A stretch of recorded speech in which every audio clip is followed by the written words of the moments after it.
And they did that, especially in Acts chapter 2. Holy Spirit's poured out. Jews from every nation were there. Broadcast the gospel, and it spread everywhere.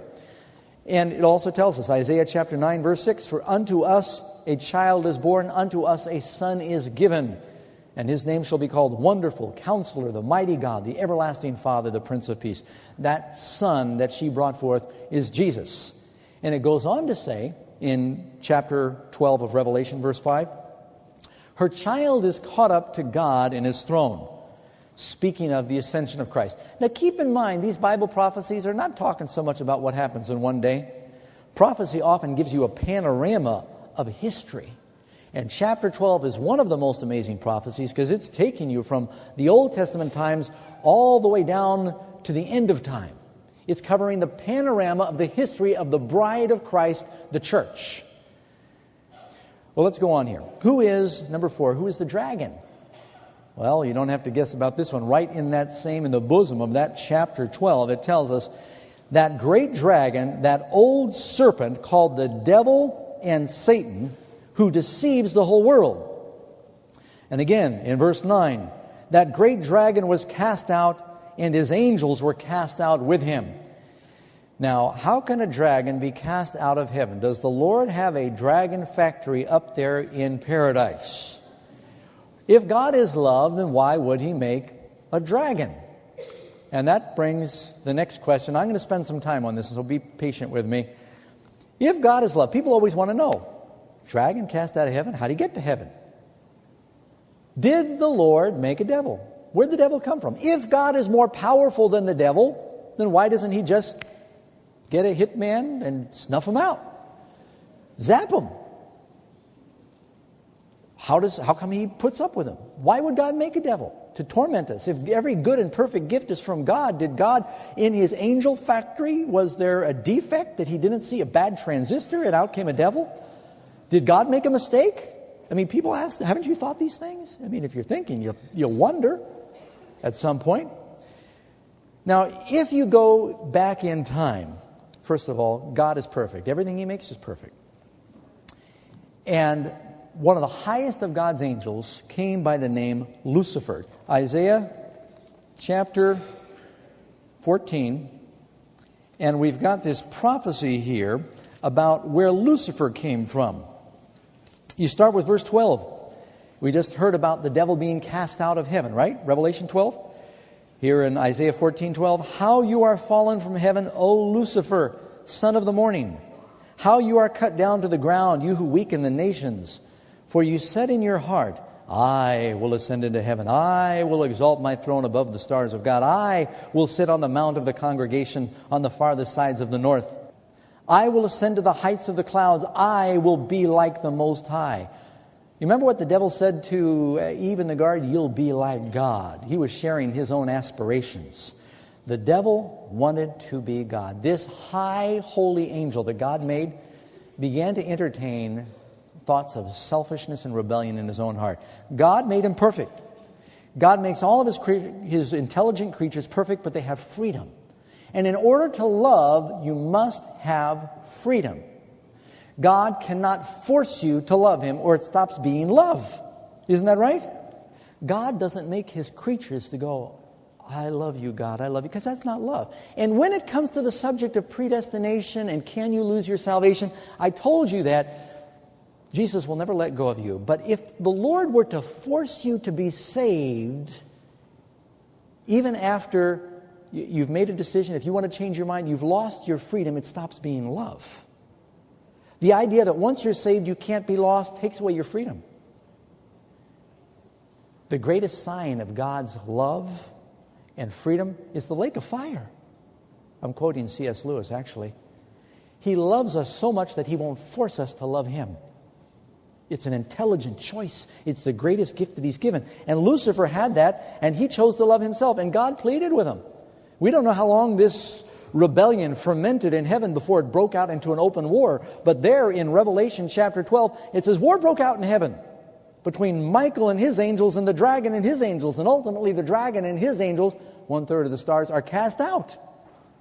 Can you imagine that? If there are billions of angels, 1/3 of them were cast to the earth with Lucifer. Kind of gives you the heebie-jeebies. Think about it. Good news is there are 2 good angels for every bad one. And I think the bad angels are weaker than the good ones anyway. Because you don't get stronger by being evil. You always deteriorate. Sin erodes. And so the devil rebelled. Now, there's another passage you can look at. Matter of fact, when you go home, I've got so much to cover. Look at Ezekiel 28 and read the passages that deal with the king of Tyre. It tells us that the devil was perfect in all his ways until iniquity was found in him. He was Lucifer then. The word Satan means adversary. He turned against God. He wanted God's position. And you know, a lot of false religions teach that you are God. That's at the foundation of many pagan religions, that you somehow work your way into being God. That's what the devil's aspiration was. Let's go on. What does the dragon try to do? It says that he wants to devour the man-child. Revelation 12, verse 4. The dragon stood before the woman who was ready to be delivered to devour her child as soon as it was born. Now, the devil works through kingdoms and powers. In Ezekiel, when you read about the devil, it's talking about the king of Tyre, and then it transitions behind the scenes to talk about the devil who's behind the king of Tyre. In Isaiah, it starts out talking about the king of Babylon, then it goes to the power behind the king of Babylon, which was the devil. King Herod was Roman power. The devil manipulated King Herod to try to kill all the babies in Bethlehem, hoping to exterminate Christ at his birth. The devil wanted to devour Christ when he was weak as a baby. Moving on with our study here. Number 5. When Jesus ascends to heaven, where does the dragon next direct his fury? All right, you can read this in Revelation 12:13. And when the dragon saw that he was cast to the earth, he persecuted the woman that brought forth the man-child. Well, there's no record in the New Testament that the devil went after Mary, the mother of Jesus. But after Jesus ascended to heaven, did the devil direct his fury against his bride, the woman? Yes. Great persecution arose, not only at first among the Jews, but later among the Romans. And unless you slept through your history class, you know that in the Colosseums of Rome, Christians were killed by the tens of thousands. Not only were they fed to the lions and they were burned alive and thrown to the gladiators, they'd have them torn limb from limb by wild horses. They were told to worship the pagan deities in Rome or be executed. And many thousands of them lost their life because they chose first their allegiance to Jesus, to keep his commandments. Well, the devil tried to exterminate the church with Plan A. Plan A is just kill them all. But the more he persecuted the church, the more the church grew. And it's often true that blood is seed for the gospel. Matter of fact, it always seems to be true that the greatest revivals of the church also happen during times of persecution. And rarely is the church more pure than when it is thriving in the midst of persecution.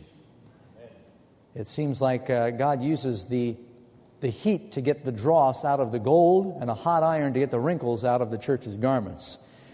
Well, the devil then went to Plan B. He said, look, if I can't make the church stop growing through just out-and-out persecution, up until the time of Constantine, Christianity was declared religio illicitae, forbidden religion. Constantine, about 321, he came along, he said, look, Christians are pretty peaceful. Nero said that, they're cannibals. They're eating the body and the blood of Christ. And he tried to brand them as crazy. But everyone could see they were the nicest people in the kingdom. And Christianity began to spread everywhere. Matter of fact, they can barely put a subway in anywhere in Rome without running into catacombs now. They had a virtual underground city in Rome. All the Christians went underground. And Constantine, who was a shrewd politician, said, look, they're some of the most productive people in the kingdom. They're not hurting anybody. And so most historians believe, he feigned a conversion. He said, I've had a dream. We're now supposed to conquer under the sign of the cross. Christianity is now legal. He outwardly said, I'll be a Christian, but he wasn't baptized till the time of his death. And he said he ordered his army to march through the Tiber River, and all these Roman pagans who were worshiping all the gods in Rome, they came